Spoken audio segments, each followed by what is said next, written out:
If it were an issue of complicating the withholding, that's one thing. But look at all the withholding tables that we have. So if we can deal with those, we could deal with this. Now let's look at the more complicated one on page 46. Here is Ed. And Ed makes $150,000 a year. His wife is self-employed, and her self-employed income is $190,000. Now, the way they work this, you always start with the W-2. The amount of the threshold first reduces the W-2 income, then it reduces the self-employment income. So on line 1 in part 1, we enter the $150,000. The threshold is $250,000. There is no tax base and no tax. Now go to part 2. And if you'll look please at line 8 and highlight that this comes from Schedule SE, Part 8A, line 4, or Part B, line 6. So it's the amount that is subject to the tax. And you put the full amount there, and it's $190,000. Now we bring down what is her filing status. Married, filing jointly. The exclusion or threshold is $250,000, so we enter that. Now we go back to line 1 and we pull down the wages from above. That's $150,000. We have a remaining threshold of $100,000. You see how they're offsetting first the wage? Now we have $100,000 threshold, $190,000 in Medicare wages, self-employed. The excess is $90,000, and as a result of that, our tax is $810. $810. We go down to part 5. The amount withheld is $2175. Notice here we're only dealing with W-2 income. The amount in box 5 was $150. 1.45% of that is $2175. Nothing was withheld, and we know that. Now we turn over one page, line 60, we enter our $810. Line 62, nothing. They owe $810 in tax. Don't you take 0.9235% of the rate? It's already done. If you look at the Schedule SC, it's already factored. You're picking it up from the Schedule SC. Okay. See, that's why I said you don't take it from the Schedule C. It goes from the C to the SC, Part A or B. It's been factored down, and then it comes over. So although, he used in the example a flat 190, it would have been more than that was on the Schedule C. Absolutely correct. It is the Medicare tax base. Medicare tax base. Now, one other thing. Where you have self-employment, here the entire $810 was created by the self-employment tax. None of it is allowed as an exclusion on the face of the return. None of the $810. When we're taking the exclusion on the face of the return, you recall, we're really making an adjustment for what? The portion of the Medicare tax attributable to the employer had there been one. And there is no employer. So we do not get to use any of that $810 as an adjustment on the face of the return. Now, once again, when you are doing your preliminary and you have W-2 wages, always check. You can't just check by line 1 or whatever it is on the 1040, line 7 on the 1040. You've got to look at box 5 to see if they are above the $200,000 or $250,000 limit. But once you eyeball that and you know that, then as long as there's not a W-2 above $200,000, you don't have to worry. But in order to get the refund, you've got to do the complete return. You can't just do part 5. You have to do part 1, part 2, part 3 as well if there's anything in those parts. And the third part of the form, if you looked at it closely, deals with the Railroad Retirement Tax Act. That is segregated, and it is a different amount, a different calculation in part 3. It does not use any of the threshold attributable to the self-employed and the non-RRTA W-2. Turn over, please, to chapter 12.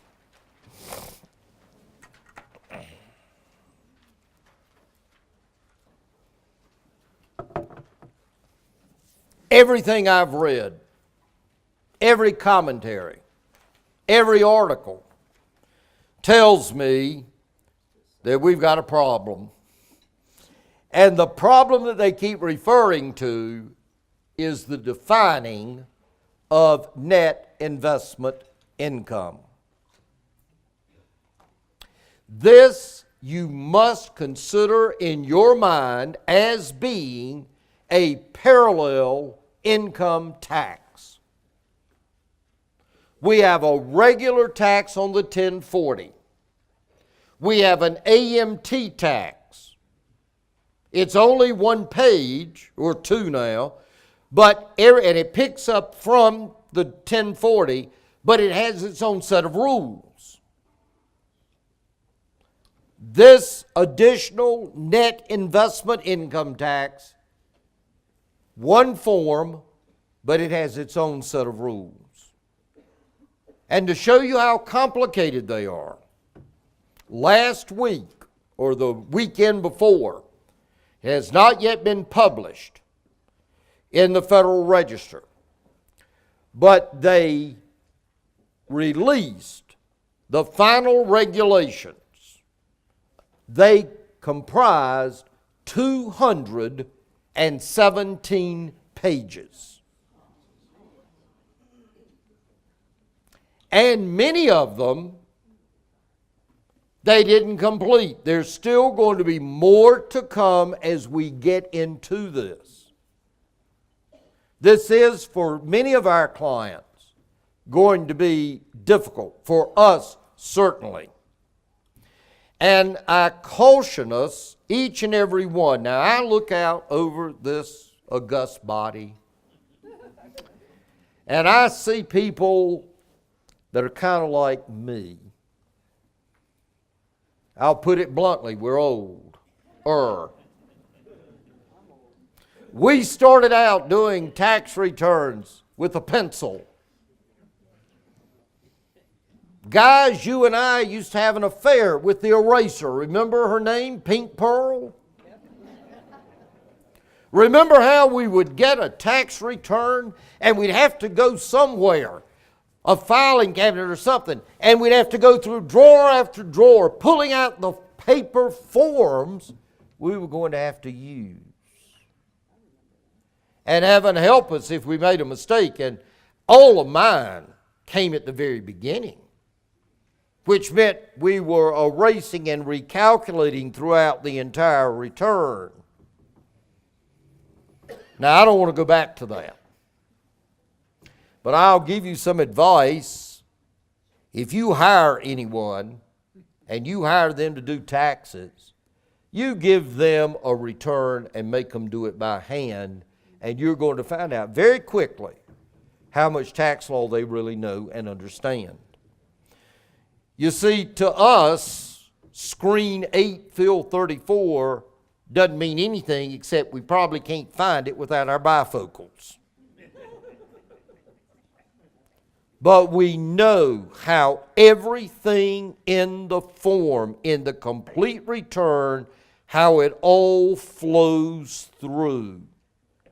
And I don't mean to sound, and I hope you don't take this wrong if you are a younger accountant, because I do appreciate you so much that you're still working. I especially appreciate you on the second Wednesday of every month, as do so many others in here. So in case you young ones don't know, Social Security date, that's one of the dates that they pay. And so we do appreciate your working. But the truth is, we will, in the rest of our lives and work, we'll probably be better technical preparers. And it's because in our minds, we know how things flow through. And I would encourage you, if you've never done one by hand, suffer through it. It's the best self-training in CPE you could ever have.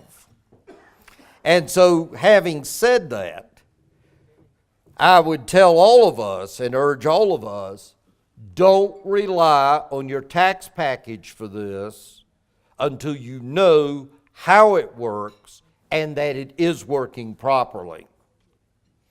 And the reason is, it's a parallel tax. Now, the good news about it, if there is any, is that it does not apply to everyone. And it is relatively simple to determine whether or not you're going to have to go through the motions of calculation, because it's on a threshold. And the actual threshold, if you are married filing jointly, is $250,000. If you're single, it is $200,000. The same is for the 9/10ths. And the tax base is the lesser of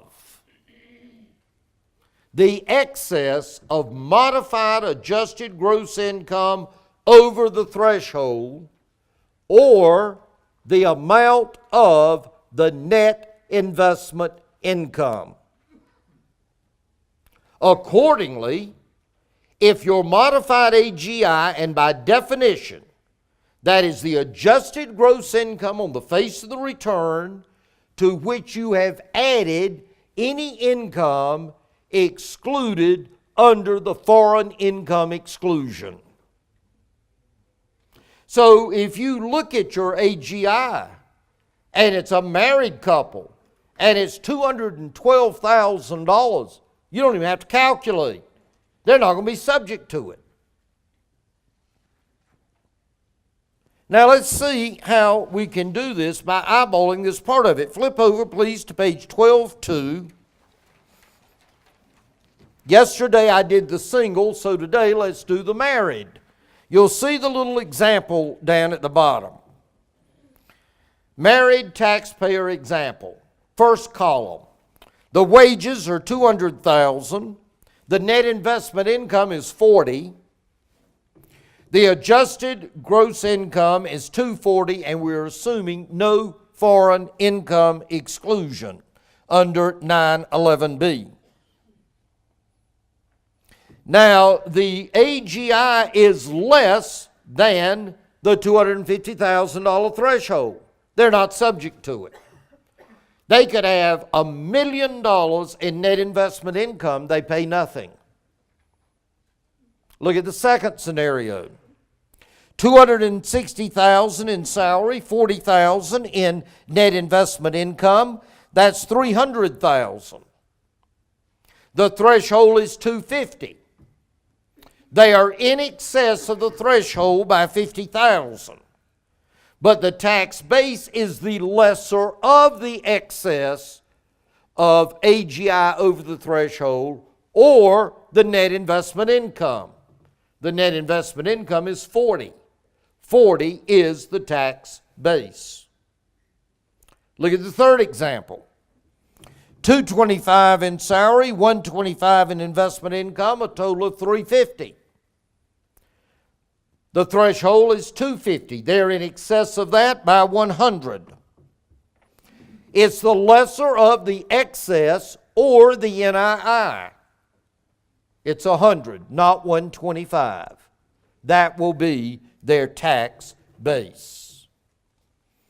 Now let's look at this, and now the text, I'm going to tell you up front, the text was written before this came out a week ago.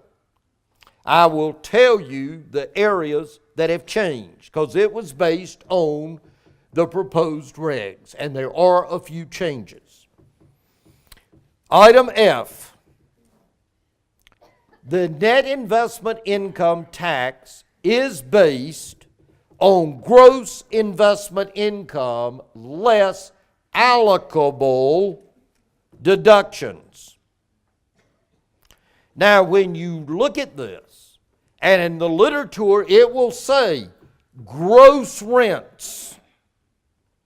It's not gross rents because we have properly allocable deductions. Now, I have a tendency to try to get things down to their smallest part so that I can understand it. And when you look at this, allocable deductions, put a V up there. There are two sets of them. One set are those that are absolutely directly related to the income. You prepare a Schedule E for rentals. You have gross rents. You deduct interest, management fees, repairs, insurance, taxes. Those are directly related to that income. You wouldn't have had them if you didn't own the property. All of those are allowed. All of them are allowed. The second category of properly allocated deductions are those that are deductible on the 1040, but you cannot necessarily trace them to a specific investment. For instance, you have a client with a margin account. They have 37 positions. 35 of them are producing dividend income, and they have investment interest of $4,000. Which dividend was created because they borrowed the $4,000? You may not know.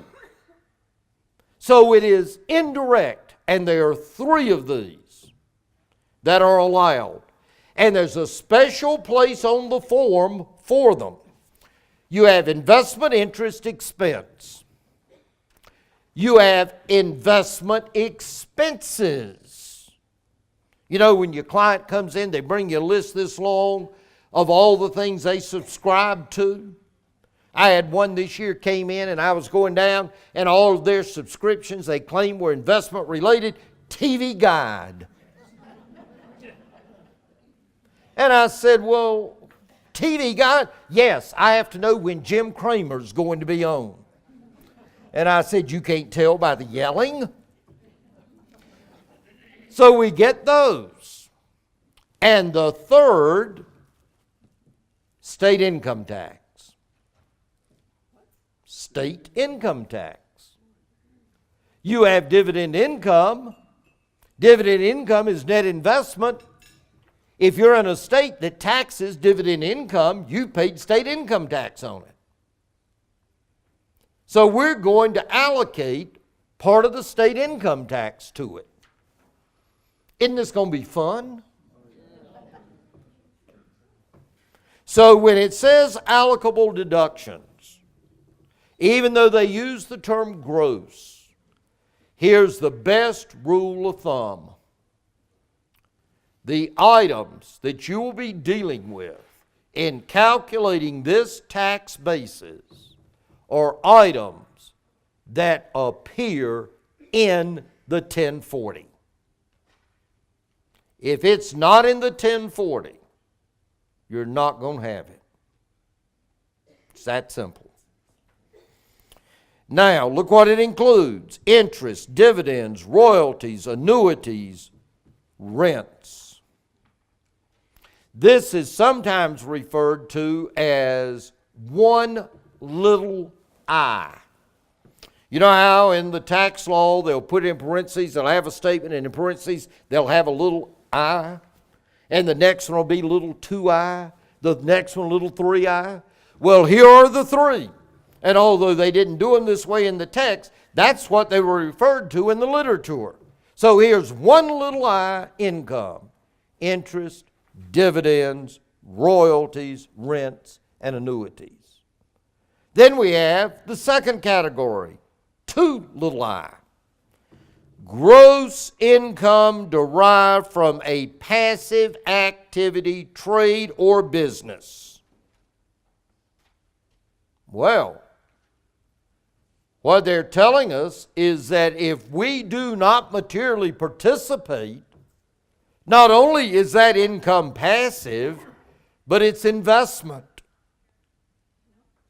It makes no difference that the entity itself is a trade or business. I have some clients that have a position in Service Pro or ServPro. It is a trade or business activity. You see their ads on TV all the time.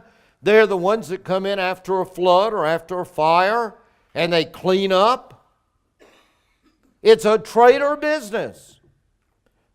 It's a master limited partnership. My clients are in that. Do they materially participate? The most they do is take the money to the bank. Therefore, although it is a trade or business activity, they don't materially participate, and to them, it is net investment income. Look at the second part of that. Or the business of trading in financial instruments or commodities. They reached in and they pulled this one out. So if you have a business of trading in financial instruments or commodities, it will all be subject to this tax. Look at three little I. Net gain. And notice what they say in parentheses. To the extent it is included in computing taxable income. Remember what I told you, it's got to get into the 1040 income stream. You have an installment sale. It's not all of the gain, it's the gain that is being recognized this year.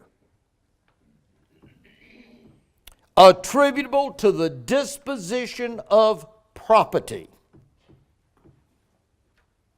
other than property held in a trade or business not described in 2 above.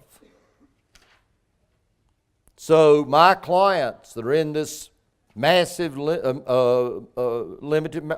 partnership, master limited partnership, that partnership sells a piece of equipment used in a trade or business, or any other asset used in a trade or business. It makes no difference.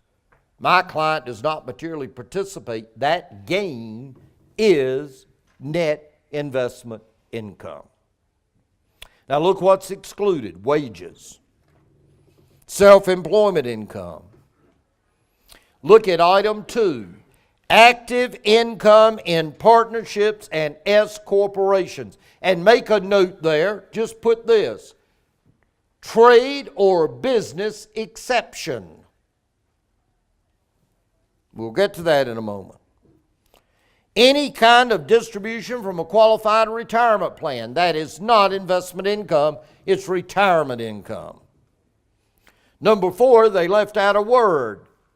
It's interest on tax-exempt municipals.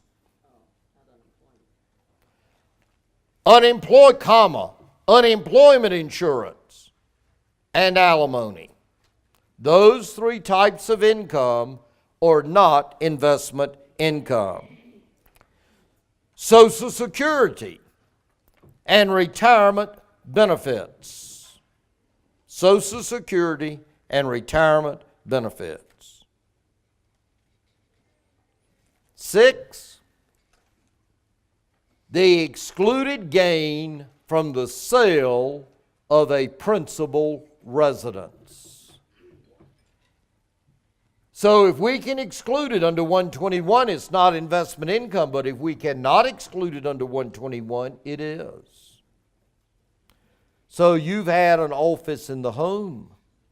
You've taken depreciation after May 6, 97.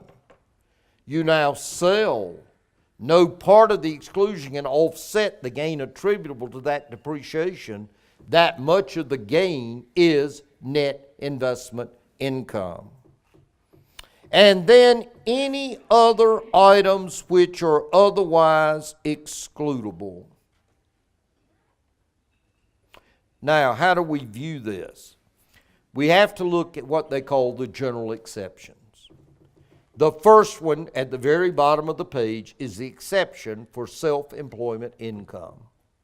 The general rule is very simple. It's this: if that level of income is subject to the self-employment tax under Section 1402B, then it can't be investment. It's earned. So we have to look, particularly in partnerships, at items such as guaranteed payments, because not all guaranteed payments are subject to the self-employment tax. If it's a guaranteed payment based on the use of capital, it's not earned income. And the problem is someone, somewhere, has to provide this information. So when you're looking at these items, particularly through the conduit entities, and in a partnership in particular, the question is it subject to self-employment tax? We'll come back to that issue momentarily. Bottom of page 12-4, we are allowed certain carryovers. Passive loss, suspended passive losses, capital loss carryovers, limited NOLs, and so on.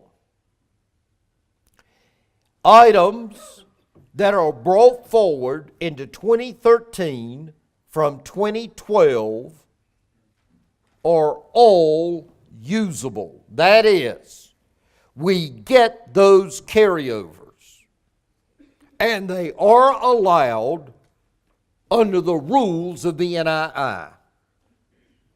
So if we've got a client with a large capital loss carryover, they do not lose it because we now have a new tax. They may be able, in the confines of the tax, they may be able to take that into consideration to lower the taxable income. The tax is reported on Form 8960, page 12-6. And if you will look at that form, I want you to highlight a couple of things. Now remember, I have said it's got to be in the tax base. Now look in Part 1, and of course you've got interest and dividends, and it tells you they're coming from the Form 1040 and the line number. Now, I want you to look at line 4A. Rental, real estate, royalties, partnerships, S corporations, trust.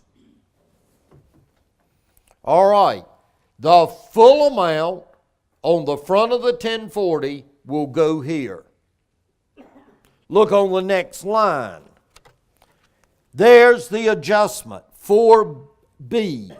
Adjustment for net income or loss derived in the ordinary course of a non-section 1411 trade or business. You have an accounting practice, you've incorporated and made an S election. You report the income on the Schedule E, it's brought to the face of the return, it ends up on line 4A here. But because you materially participate in it, we will take all of the items from that K1 that constitute trade or business income. Now listen how I worded that. We will take all of the items from the K1 that give rise to trade or business income, and we subtract them out on line 4B. And I'll give you an additional explanation in just a few moments. But I want you to see how everything goes in and then we make the adjustment. But in order to get it, it's got to be in the face of the return. We even go on down, look at line number 5, gain or loss from the disposition of property, and so on. We'll go through each of these. Now look at part 2. Here are the allocations that I told you earlier that are indirect. Investment interest expense, your investment expenses, and your allocable state income tax. Notice how they are thrown together in part 2. And then part 3 is the tax computation. Now, here is the problem if you're dealing with an estate or trust that's beyond the scope of this class. But if you recall, when we went over the rates, I pointed out that you reach the top rate at $11,951. That is the threshold for an estate or trust. Not 200, not 250. So we're going to have either a distribution or we are going to have a lot of tax in the estates and trust. And when you think about it, if it's gains and losses that we're dealing with in the trust on capital assets, as a general rule, who owns those gains or losses, the trust or the beneficiary?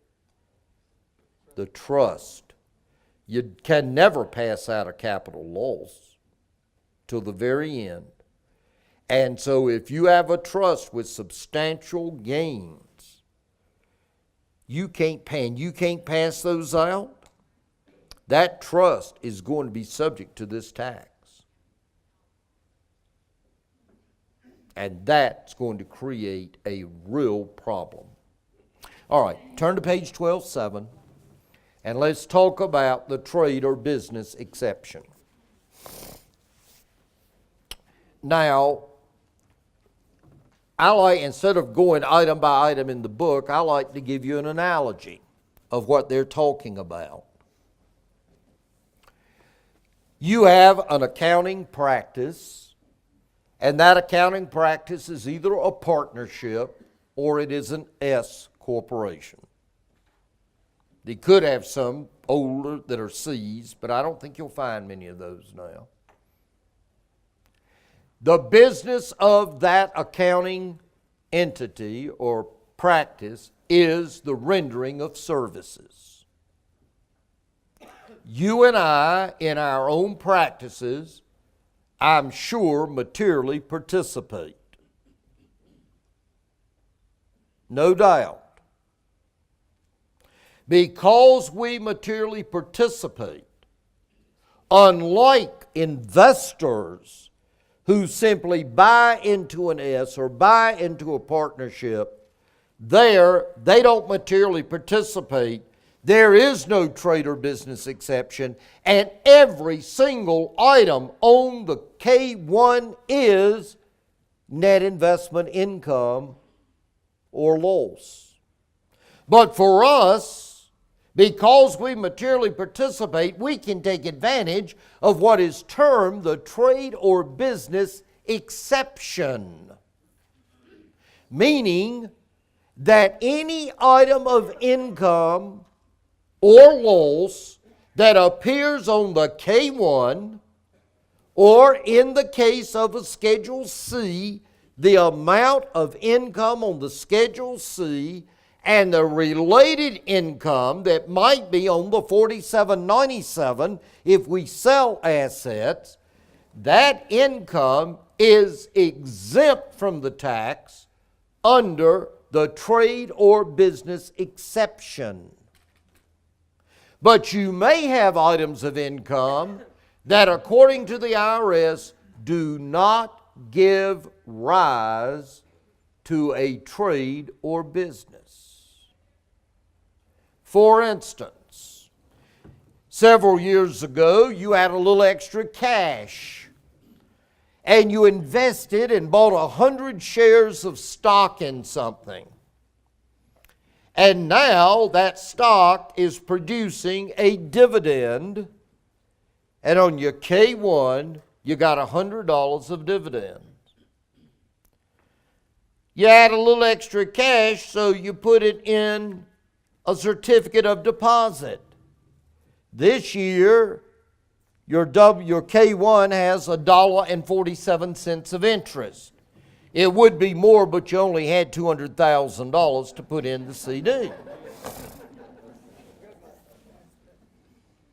Now, the interest and dividends are not derived from your trade or business. The IRS says those investments don't give rise to a trade or business activity. Therefore, although we can adhere and invoke the trade or business exception for the ordinary income, and for the gains, we cannot do it for dividends and interest. Even though we materially participate, they will become a part of the base. Now, what if you charge finance charges to your clients that don't pay on time? Is that interest income? No. It's finance income. Where should it be? On the K1. Line 1, box 1. It is not investment income. The other, dividend and interest, is because you are making earnings on your working capital. So we don't get completely away because we can invoke the trade or business exception. We have to now look at every item on there. Now let's talk about rental real estate. Here it opens up a Pandora's box. Since 1986, real estate by law is a passive activity. There is no level of material participation.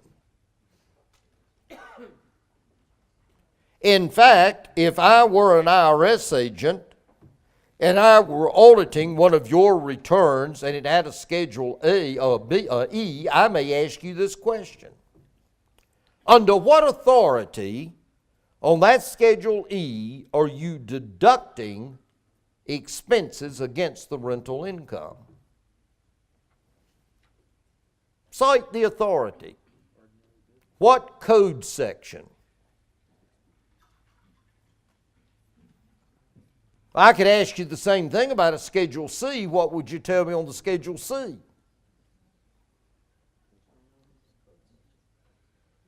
you're able to deduct those expenses on the Schedule C because of Section 162 that permits a deduction against business income for ordinary, necessary, and reasonable expenses of conducting the business. But rentals are not a trade or business. And you're not using Section 162. In fact, before 1942, there was no section that allowed the deduction. And in 1942, they came in with Section 212 that allows the deduction of expenses for the production of income. But it's not a trade or business. Therefore, the general rule would be that rentals are subject to the tax. But remember the deciding point. Did the rental income get into the 1040?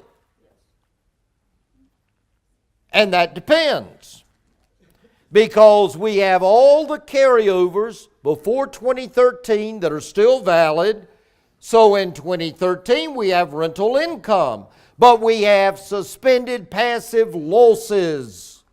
And those losses absorb that rental income.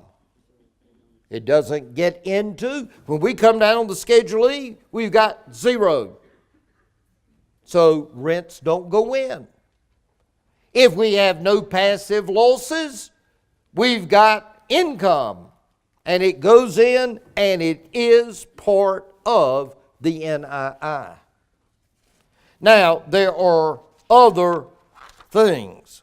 Turn over, please, to items C and D. Page 1210.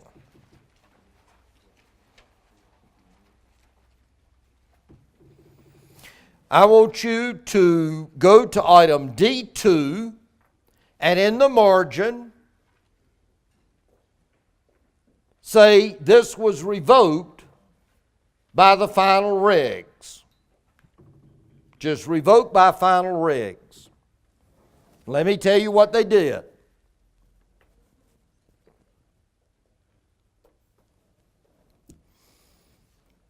There are 5 different types of rentals that are subject to recharacterization.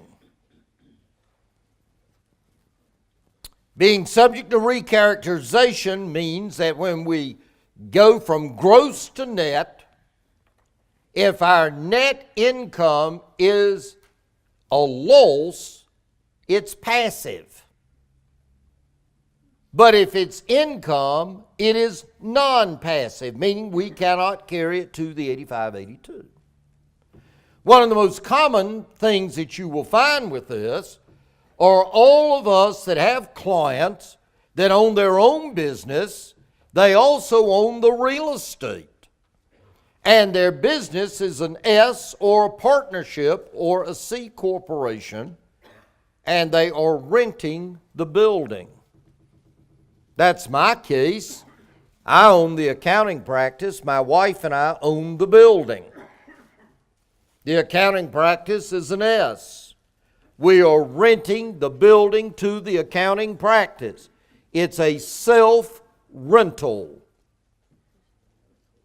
because I materially participate in the accounting practice. So for regular tax purposes, if we have a loss, it's passive. If we have income, it's non-passive, and I can't use it to offset passive losses from other rentals. Originally, they said that this would be included in net investment income. But in the final regs, it came out the other way. Self-rental, where you have net income, is not subject to the net investment income tax. So please get that one. Now, the other complication with rentals. What about the famous real estate professional? Now, if you recall, to be a real estate professional, you must devote more than 750 hours in real estate, trade, or business activities. In addition, more than half of all your personal services rendered must be rendered in real estate, trade, or business activities. Rentals are part of that. And the number of hours that you have in a rental would allow you to qualify. And as a result, under the old law or the regular law, if you're a real estate professional, the passive loss rules do not apply. That's the gist of it.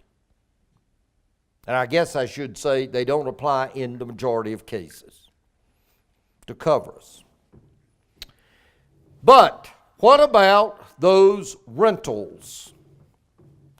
Are they trade or business? And the answer is no. They're not trade or business. They don't rise to that level. They may be part of the rental real estate, but it doesn't say in the real estate professional rules that they are trade or business properties. They're still rentals. They're just not subject to the passive loss rules. So how do we handle it now with the net investment income? And they gave us an out in the final regs, and here's what they are. If the taxpayer who is a real estate professional materially participates in the rental activity, they are allowing a step up in the test for material participation. If they materially participate in the rental activity, they will exclude those rentals from the NII base. However, there's 7 tests of material participation. They limit us to 1. 500 hours or more. 500 hours. Now, they give us a safe harbor. In the current year, if we do not get the 500 hours in 2013, but we have had more than 500 hours in any 5 of the past 10 years, don't have to be consecutive, then this year there will be an exception.